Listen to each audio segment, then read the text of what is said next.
అదే RTV app వార్తల్ని క్షణాల్లో చదివే అవకాశం ఉంటుంది. ఒక న్యూస్ పేపర్, ఒక టెలివిజన్ ఛానల్ మీ చేతుల్లో ఎప్పుడూ ఉంటాయి. రాష్ట్ర వ్యాప్తంగా ఒక పండుగ లాంటి వాతావరణంలో వృద్ధులకి పెన్షన్లు పంపిణీ చేసేటువంటి కార్యక్రమానికి రాష్ట్ర ముఖ్యమంత్రి గారు స్వయంగా ఈరోజు ఉదయాన్నే 6 గంటలకు చేపట్టారు.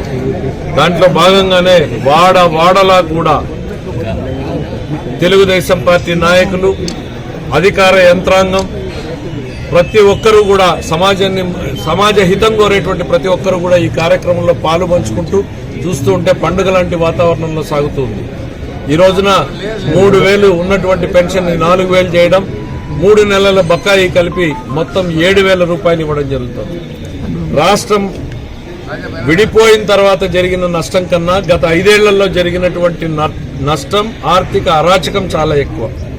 అటువంటి పరిస్థితుల్లో అధికారంలోకి వచ్చినటువంటి చంద్రబాబు నాయుడు గారు ఏ పరిస్థితుల్లో ఉంది అని ప్రధానమైనటువంటి ఆర్థిక రంగాన్ని అంచనా వేసేటువంటి ప్రయత్నం జరుగుతుంది. ఇంకా కూడా కొనసాగుతూనే ఉంది. ఎక్కడున్నాం, ఈ రాష్ట్రానికి ఉన్నటువంటి ఆర్థిక భారం ఎంత, అప్పులెంత, దారి మళ్లిన ధనం ఎంత అనేటువంటి లెక్కలు తేలక ముందే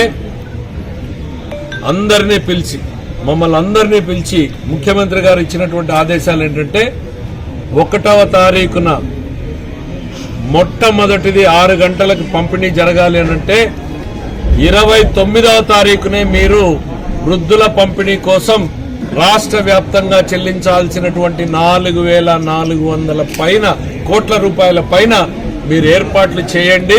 29వ తారీఖు ఉదయాన్నే బ్యాంకులకు వెళ్ళాలి. 29వ తారీఖు మధ్యాహ్నంకి డ్రా అయిపోవాలి.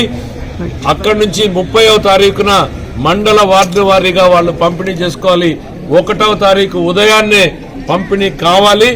1వ తారీఖు సాయంత్రానికి 100% పెన్షన్లు పంపిణీ కావాలని ఆదేశాలు ఇవ్వడం జరిగింది.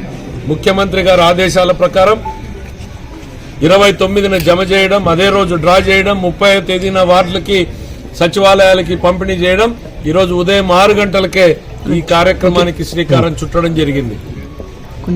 మా ప్రభుత్వం మాటలతో కాదు చేతలతో చెప్పాలనేటువంటి ప్రభుత్వంగానే ప్రజల మనసుల్లో నిలిచిపోయేలా పనిచేస్తుంది అనేటువంటి తెలియజేస్తూ ఈ యంత్రాంగంలో ప్రతి ఒక్కరిని క్షేత్రస్థాయికి వచ్చారు.